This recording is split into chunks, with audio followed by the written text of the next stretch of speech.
Hey guys, so buying a house can be really fun or really frustrating. Which do you want it to be? Fun, frustrating? We can put the fun in it. I'm Vickie with the Bishop team. And I'm Jim, and today we're going to share with you the 10 steps to buying a house in today's market because things have changed, and we'll talk about that in a bit.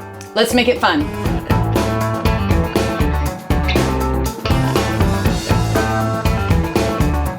The first step is to check your credit score because this is going to let you know what you can buy and what you can't buy. Assuming you're not all cash, you're going to have to get a loan.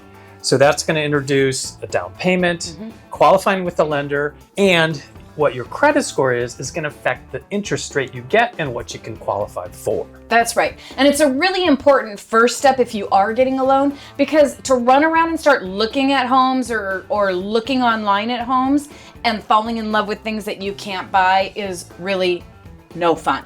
That's frustrating.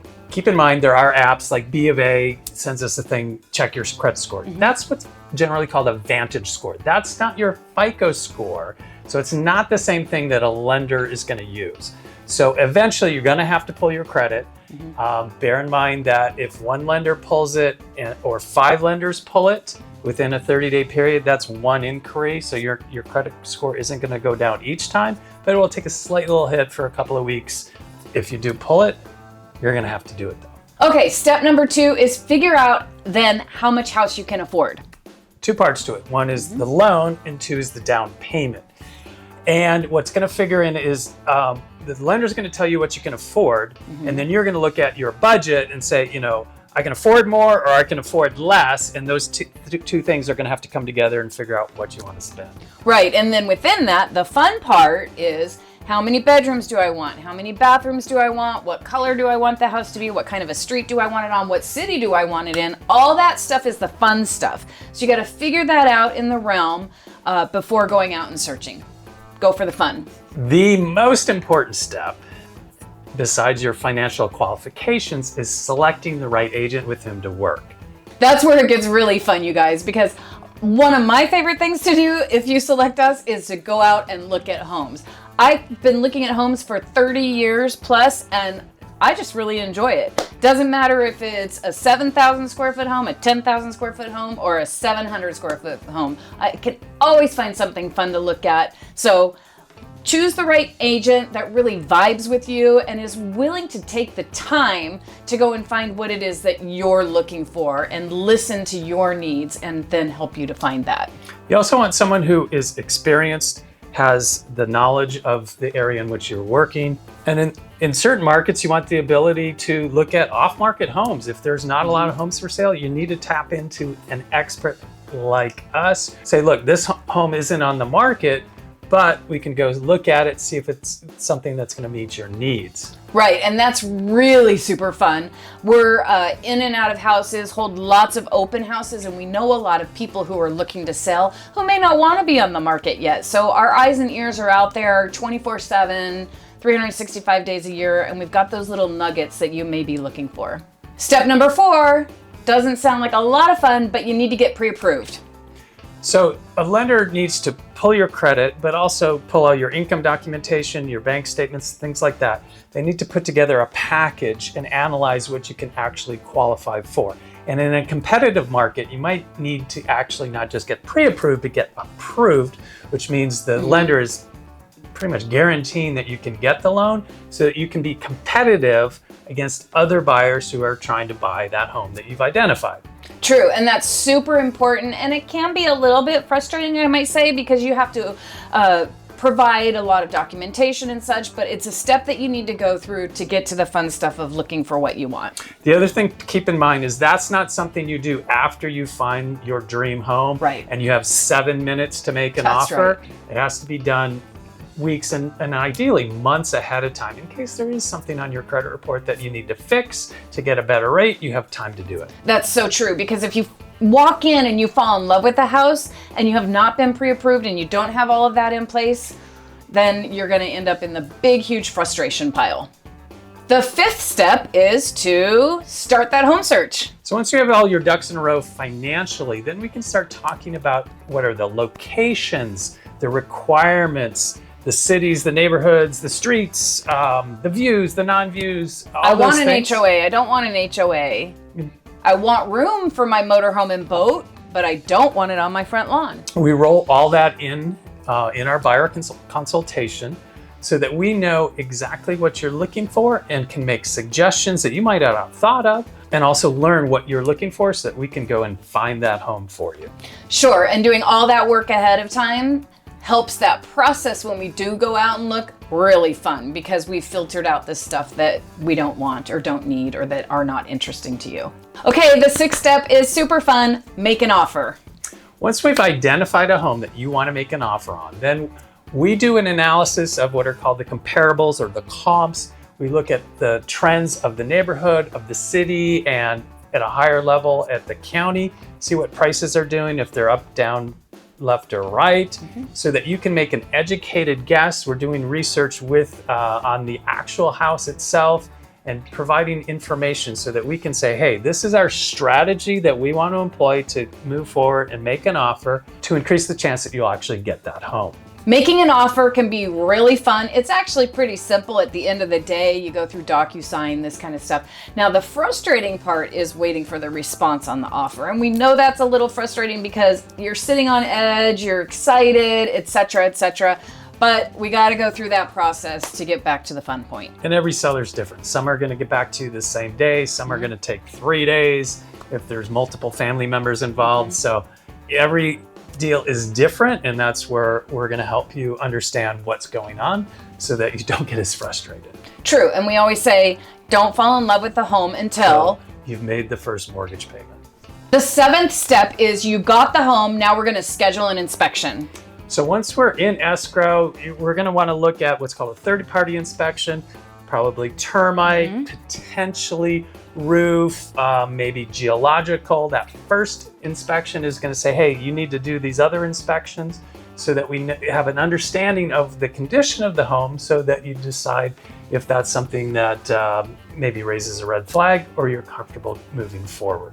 Now, since we've been doing this so long, the Bishop team, we have a plethora of people that you can choose from for inspections that we could recommend to you if you'd like. That makes it a little bit more fun than frustrating. And I have to say, actually, inspection day for me and our buyers is usually one of the most fun days because you can show up in the home with your measure tape, with your own cell phone, take pictures, start envisioning where's my furniture gonna go. Each inspection takes about how long per 1,000 square feet? Roughly an hour per 1,000 square feet. So a 4,000 square foot home, it's gonna be 4, maybe even 5 hours if it has a pool. Yeah, so that's really fun time for you to be able to be in the home and feel it and start, really visioning where your stuff is going down to like the last feet or inches of furniture and stuff. So it makes it fun. On to step 8, secure your financing.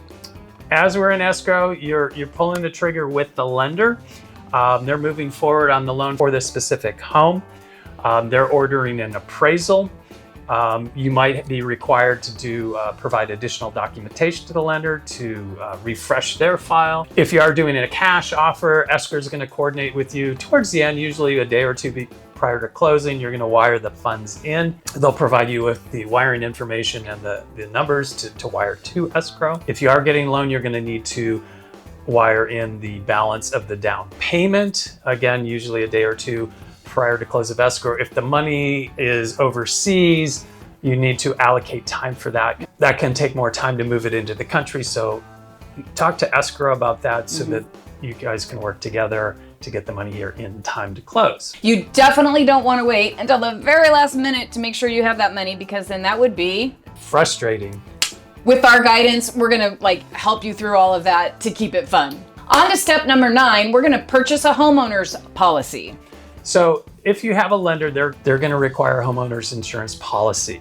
Cash buyers technically don't need that, although most of them do secure that to protect their assets. But that is something that you want to start on day one. As soon as you have the accepted offer, call your insurance agent to make sure that you can get insurance on the property. Coming in mid-2024, the insurance contingency will be a separate contingency to make sure that not only can you get insurance, but that you approve the price of that insurance. So that's going to be a new thing that we see in 2024. Prior to that, it was just kind of looped into the investigation. Sure, and we don't want you to be frustrated. So like Jim said, we're going to start on that in day one during escrow for you researching and finding out where you want to get your insurance. We can guide you in different directions and such. There's been a lot of changes in California with insurance. We're very aware of that. We work with it all the time. So we want to keep it on the fun factor, but this is something that needs to be done that can end up being frustrated. With our knowledge and expertise in buying and selling homes, we can help you through that. Step number 10 means we're getting closer and closer, and it is close and move, the most fun of them all. Closing only happens on business days, so Monday through Friday, unless it's a holiday. Can't close on the weekends. And then after close of escrow, there might be possession. The seller might be in the home for 2 or 3 days after closing. Sometimes they'll have a rent back, say up to 29 days. So all of that's a moving target that we'll clarify for you. So those closing dates are actually in the contract that's originally written. So it is a little bit of a moving target, like if the termite tent has to go up or something, but we dial in really close to when you can take possession of your keys based off of the contract. Exactly. Every deal is different, but you'll understand what it is based on the contract. Sure. And then within that, the fun part is the moving part. So you're going to want to contact movers, have them come to your current home of residence, look at your stuff, figure out, am I going to go professional mover? Am I going to go in pods? Am I moving some of it myself? Like, what is my situation and how am I going to get my things to my new house? Because that's fun once they're there, but maybe frustrating to get there. Let's not wait until the very last minute to contact movers. We have, again, a whole bunch of them that we can give to you. You can call them out, get your quotes, etc. But you want to make sure to be on their books so that when you do close escrow and you do have your keys and you are ready to go, that you can get in. So here's our bonus 11. Ooh. Our bonus 11th item. As you may have heard in the news, there are changes coming to the real estate market. It is projected that in the summer of 2024, how a buyer's agent is compensated will change. That may be able to be negotiated with the seller to get the seller to provide a concession to pay the buyer's agent. But that is changing as we speak. So we need to meet and go over the options for you and how that affects you and what that means moving forward, not only short term, but after the changes come into play, as it is a moving target. That's right. Because that is super fun, and that means we're moving. All right. I'm Vickie with the Bishop team, and we are so happy to be with you here today. If you're looking to move, buy a new home, sell a home, we'd love to help you through the process. We always love to make it fun. Call us and we'll schedule a buyer consultation to go into much more detail of what you specifically need to do to buy a home in this market. And I'm Jim with the Bishop team, your leading realtors here in Orange County, California, helping you make the right move. Let's go have some fun.